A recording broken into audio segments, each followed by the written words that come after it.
Welcome to our channel. నేను మీ master Durga Prasad. ప్రముఖ సినీ critic Dasari Vignan గారు మనతో పాటు ఉన్నారు. సార్ నమస్కారం. సార్ నమస్తే అండి. విజ్ఞాన్ గారు, ఆడవాళ్ళు ఈ దేశంలో వ్యాపారాలు చేస్తుంటారండి, దాంట్లో తప్పేం లేదు. కానీ కవిత గారి విషయంలో ఒక వ్యాపారం చేసి ఆవిడ మరి ఎంతవరకు ఆవిడ అరెస్ట్ అయ్యారు. అదేంటి, మళ్ళీ మోడీ గారు వచ్చిన టైము ఈవిడ అరెస్ట్ చేసిన ఒకే రోజు అయింది. నేనేమన్నానంటే ఆవిడ ఏం తప్పులు చేసింది అసలు? సరే, కట్టే కొట్టే తెచ్చేలాగా జస్ట్ క్లుప్తంగా చెప్పేద్దాం. లిక్కర్ స్కామ్ ఆల్మోస్ట్ అందరికీ తెలిసిన విషయమే అయినప్పటికీ కూడా తెలియని వాళ్ళ కోసం జస్ట్ సింపుల్గా చెబితే మిగతా క్యారెక్టర్స్ అన్ని హైడ్ చేసి జస్ట్ కవిత పేరు మాత్రమే చెప్తాను నేను. ఢిల్లీలో కొత్త లిక్కర్ పాలసీ అమల్లోకి వచ్చింది. అంటే అంతకుముందు liquor beer and wine shop, wine and beer shop అని గవర్నమెంటే అమ్మేది. పాత షాప్స్ మీరు గూగుల్లో కొడితే వస్తుంది మీకు. తర్వాత కొత్త లిక్కర్ పాలసీని ప్రవేశపెట్టారు 2021లో. అప్పుడు ఏమైందంటే కొత్త లిక్కర్ పాలసీలో అర్ధరాత్రి 3 వరకు యథేచ్ఛగా అమ్ముకోవచ్చు, నీకు నచ్చిన రేటుకి అమ్ముకోవచ్చు, ఎంతైనా అమ్ముకోవచ్చు, ఎప్పుడైనా అమ్ముకోవచ్చు, ఏమైనా చేసుకోవచ్చు.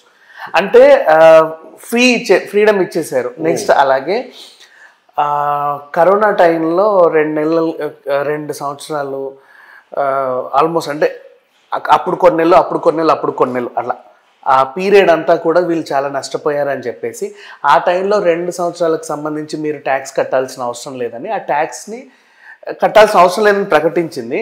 అప్పటికే ఆల్రెడీ ట్యాక్స్ కట్టిన వాళ్ళు ఉంటారు కదా 30 కోట్లు, అవి వెనక్కి ఇచ్చేసింది. అదొక 140, ఇదొక 38, మొత్తం కలిపి 178, 180 అటు ఇటుగా లాసే గవర్నమెంట్కి. సరే, ఎందుకు ఈ సిస్టమ్ని తీసుకొచ్చింది అండ్ సడన్గా ఏం జరిగింది అంటే, ఢిల్లీలో కొత్త లిక్కర్ పాలసీ పెడితే వాళ్ళు కొంతమందికి టెండర్లు ఇస్తారు. ఆ కొంతమందిలో ఎక్కువ వాటా మనం కంపెనీ తరఫున వెళ్తే బాగా వ్యాపారం చేసుకోవచ్చు, లక్షల్లో కోట్లలో మిగులుతుంది. ఇలా ఢిల్లీలోకి ఎంటర్ అయ్యి మిగతా రాష్ట్రాల్లోకి విస్తరించవచ్చు అనేది ఒక ఇది ఉంది. అయితే అది ఇప్పుడు మన దేశవ్యాప్తంగా మందు అంటే ఎక్కువ గుర్తొచ్చేది తెలంగాణనే. అంటే టాప్ 2 ప్లేస్లో ఉంది. ఫస్ట్ అరుణాచల్ ప్రదేశ్. అయినప్పటికీ మన దగ్గర ప్రతిదీ సందర్భమే. ఇప్పుడు న్యూ ఇయర్ వచ్చిందా, మందే. జస్ట్ 2 అడుగులు అటు ఇటుగా సమ్మక్క సారక జాతర వస్తుంది, 2 ఏళ్ళకోసారి, లేకపోతే ఏడాదికోసారి మినీ సమ్మక్క సారక, అది మందే. 4 రోజులు అట అనుకునేసరికి మళ్ళీ బోనాలు వచ్చేస్తాయి, మందే. అంటే మన దగ్గర ఏం చేసినా మందుకు లేకుండా ఇంకా మిగతా ఎవరాలు ఏం జరగవు. చూసారంటే పెళ్ళిళ్ళకి, పేరెంటాలకి, తర్వాత బర్త్డేకి అన్నిటికీ కూడా మందే. అఫ్ కోర్స్ అది కంపల్సరీ అయిపోయింది. అండ్ ఈ 10 ఏళ్ల కాలంలో వీళ్ళు ఏం చేశారు అంటే తాగి చావండి అని చెప్పేసి ఆ టైంని కూడా పెంచారు. 12కు ఉండాల్సిన బార్ని విస్తరించి 1 గంట వరకు, వైన్ షాప్లు 10కి క్లోజ్ అవ్వాల్సినవి విస్తరించి 11 గంటల వరకు అలా పర్మిషన్లు ఇచ్చుకున్నారు. అంటే యథేచ్ఛగా సాగింపు. ఇష్టం. ఇంకా చెప్పాలంటే మన దగ్గర అసలు వైన్స్ కంటే, ఈ బిజినెస్ కంటే కూడా 2 ఏళ్ళకోసారి ఈ లక్కీ లాటరీలు తీస్తారు కదా వీళ్ళు, ఆ బిజినెస్ ఇంకెక్కువ అవుతుంది. ఆ టెండర్ల కోసం వచ్చే డబ్బులు ఇంకా ఎక్కువ. సో మందుకి తెలంగాణ పెట్టింది పేరు లాగా ఈ తెలంగాణ ప్రభుత్వం తీసుకొచ్చింది. అంటే ఇంతకుముందు ఉన్న బీఆర్ఎస్, టీఆర్ఎస్ ఏదైతే ఉందో వాళ్ళు అలా చేశారు జనాల్ని. సరే, అంతవరకు బాగానే ఉంది. ఈవిడ ఏం చేసింది, ఇంకా మందు బిజినెస్ అంటే వీళ్ళకి మించి ఇంకెవరు ఉన్నారు చెప్పు, కంచు కోట. సో ఈవిడ వెళ్ళింది ఢిల్లీకి, కార్యం అంతా చక్కబెట్టింది. కేజ్రీవాల్ గారితో కూర్చొని మాట మంతి, మీరు ఇలా ఈ లిక్కర్ పాలసీలో మాకింత వాటా, మా కంపెనీకి ఇంత వాటా ఇవ్వండి, ఇలా చేస్తే మేమేమో చక్కబెట్టుకుంటాం, దీనికి సంబంధించి మీకు ఒక 100 కోట్లు అలా ఇచ్చుకుంటాం, మామూలు తీసుకోండి. అలా 100 కోట్లు ఇచ్చుకున్నారు. దానికి కూడా వీళ్ళ దగ్గర రుజువులు ఉన్నాయి యాక్చువల్ చెప్పాలంటే. అండ్ నెక్స్ట్ వీళ్ళు ఒక 32 జోన్లుగా డివైడ్ చేశారు మద్యం అమ్మకాలని. 27 మందికి లైసెన్స్లు ఇచ్చారు. దాంట్లో 9 జోన్లలో ఒకే కంపెనీకి లైసెన్స్లు ఉన్నాయి. అది ఇండో స్పిరిట్ కంపెనీ. ఆ కంపెనీ ఎందుకు ఇట్లా ఇచ్చింది, ఇదంతా అవకతవకలు ఉన్నాయి, ఏదో జరుగుతుంది అని చెప్పేసి అక్కడ అఫ్కోర్స్ వీళ్ళకి మోడీకి ప్రత్యేక దృష్టి ఉంటుంది ఢిల్లీ పైన. ఆ గవర్నరు ప్రత్యేక దృష్టి పెట్టి సిబిఐ విచారణ, ఈడీ విచారణ ఆదేశిస్తే వాళ్ళు తీగ లాగుతున్నారు, ఇక డొంక కదలాలి అనే టైంలో వీళ్ళు లిక్కర్ పాలసీని క్యాన్సిల్ చేసేసారు కేజ్రీవాల్ ప్రభుత్వం. క్యాన్సిల్ చేసి ఈ పాలసీ కొంచెం అట్లా ఉంది, దీన్ని ఇంకా మెరుగుపరిచి మళ్ళీ కొత్త పాలసీతో మళ్ళీ వస్తాం, అంతవరకు సెలవు నమస్కారం, ఇప్పుడైతే ఈ పాలసీ లేదు అని చెప్పి కట్ చేశారు. సడన్గా తెర మీదకి పాలసీ ఎందుకు వచ్చింది, మేము వేలు పెట్టగానే వీళ్ళు ఎందుకు క్యాన్సిల్ చేశారు, అసలు ఏం జరిగిందని వీళ్ళు ఆరాలు తీస్తే అప్పుడు ఉన్న ఉప ముఖ్యమంత్రి సిసోడియాని పట్టుకొని ఏమయ్యా సిసోడియా ఏం చేసావో చెప్పు అని అడిగితే ఆయన కొంచెం లొంగిపోయి ఏదో కొన్ని వార్తలు అయితే చెప్పారు. ఆ తర్వాత ఇండోస్పీడ్స్ అధినేత అండ్ అలాగే కేజ్రీవాల్ అనుచరుడు ఇంకొక ఆయన సమీర్ నాయర్ వీళ్ళందరినీ కట్టుకుంటే మా కంపెనీలో ఇంతమంది భాగస్వాములు ఉన్నాము, 65% వాటా సౌత్కి చెందినటువంటి వీళ్ళు పెట్టారు పెట్టుబడులు అని చెప్పారు. వాళ్ళెవరు అంటే దాంట్లో కవిత గారు, అరవిందో ఫార్మా ఎండి, అలాగే ఆ ఒంగోలు ఎంపీ వాళ్ళ అబ్బాయి. ఇంతవరకు బాగానే ఉంది. నెక్స్ట్ ఇప్పుడు అసలు విషయానికి వస్తే ప్రతిసారి ఇప్పుడు వీళ్ళందరూ అరెస్ట్ అయ్యారు ఎక్సెప్ట్ ఆ ఎంపీ అండ్ కవిత. ఎందుకు అరెస్ట్ కాలేదు అంటే అక్కడ వాళ్ళ అధికారంలో ఉన్నారు, ఇక్కడ వీళ్ళ అధికారంలో ఉన్నారు కాబట్టి రాజకీయంగా ఏదైనా జరుగుతుందేమో అని వీళ్ళు అనుకున్నారు బేసికలీ. కాకపోతే ఎందుకు అరెస్ట్ అవ్వలేదు అంటే వీళ్ళ పేర్లు లేవు దాంట్లో. ప్రత్యక్షంగా వీళ్ళ పేర్లు లేవు, పరోక్షంగా ఉన్నాయి. ఈవిడ పిల్లై అనే ఒక ఆయన తరఫున పెట్టుబడులు పెట్టింది, దీన్నంతా ఈమె సిఏ బుచ్చిబాబు మేనేజ్ చేశాడు. ఆయన కూడా సేమ్ ఇంకా ఇట్లాంటి ఏవో వ్యవహారాలు చూసుకున్నాడు. సో ప్రత్యక్షంగా వీళ్ళ పేర్లు లేవు. కానీ వీళ్ళు చేసిన తప్పులేంటి అని మీరు అడిగితే ఆ మధ్యకాలంలో ఆమెని మీ గత 10 ఏళ్ళుగా మీ ఫోన్లు ఉన్నాయి కదండి, ఒకసారి తీసుకురండి, మీరు ఏదో ధ్వంసం చేశారని మాకు వార్తలు వస్తున్నాయి, మీరు ఫోన్లు ధ్వంసం చేశారంట కదా, నిజమేనా? నేను ఎక్కడ ధ్వంసం చేసి నా ఫోన్లు అలాగే ఉన్నాయి కట్టుదిట్టంగా నేను తీసుకొస్తా, ఇదిగో చూడు అని మీడియాకి చూపించి తీసుకొచ్చింది. యాక్చువల్లీ చెప్పాలి అంటే ఆండ్రాయిడ్ సిస్టమ్ అయినా ఐఫోన్ సిస్టమ్ అయినా స్టెప్ బై స్టెప్ ఎదిగింది.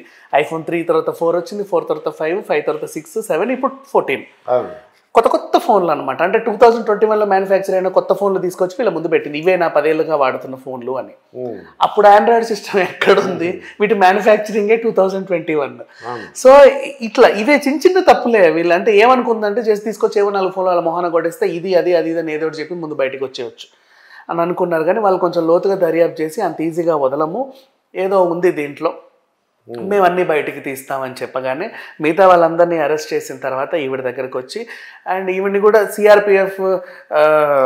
సిఆర్పిసి నోటీస్ కింద మీరు ఆడపిల్లని డైరెక్ట్గా ప్రశ్నించొద్దు, పిలవకూడదు, మీరే వెళ్ళాలి, సూర్యోదయం నుంచి సూర్యాస్తమం వరకు మాత్రమే చేయాలి, ఇట్లాంటి కొన్ని రూల్స్ నిబంధనలు ఉన్నప్పటికీ వీళ్ళు వేరే యాంగిల్లో వచ్చి ఆవిడ్ని చేయాల్సిన విచారణ చేసి అమ్మ తల్లి మనం వెళ్దామని చెప్పేసి టికెట్లు బుక్ చేసి తీహార్కి పట్టుకెళ్ళిపోయారు.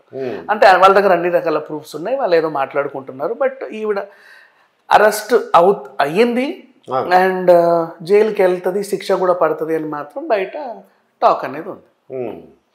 ఇది ఎన్ని తప్పులు చేశారు ఆవిడ, అసలు ఎవరికి లాభం? ఈవిడ అరెస్ట్ అవ్వడం వలన, కవిత గారు అరెస్ట్ అవ్వడం వలన ఎవరికి లాభం ఉంది, ఎవరికి నష్టం అంటారు? ఎవరికి లాభం ఎవరికి నష్టం అని చెప్పాలనుకుంటే జగ్గారెడ్డి గారు రీసెంట్లీ ఒక 4-5 రోజుల ముందే ఒక ప్రకటన చెప్పాడు. ఏమని? కరెక్ట్గా ఎలక్షన్ షెడ్యూల్ రిలీజ్కి ముందు కవిత అరెస్ట్ అవుతుంది చూడు, రాసి పెట్టుకోండి అన్నాడు. నిన్న అదే జరిగింది.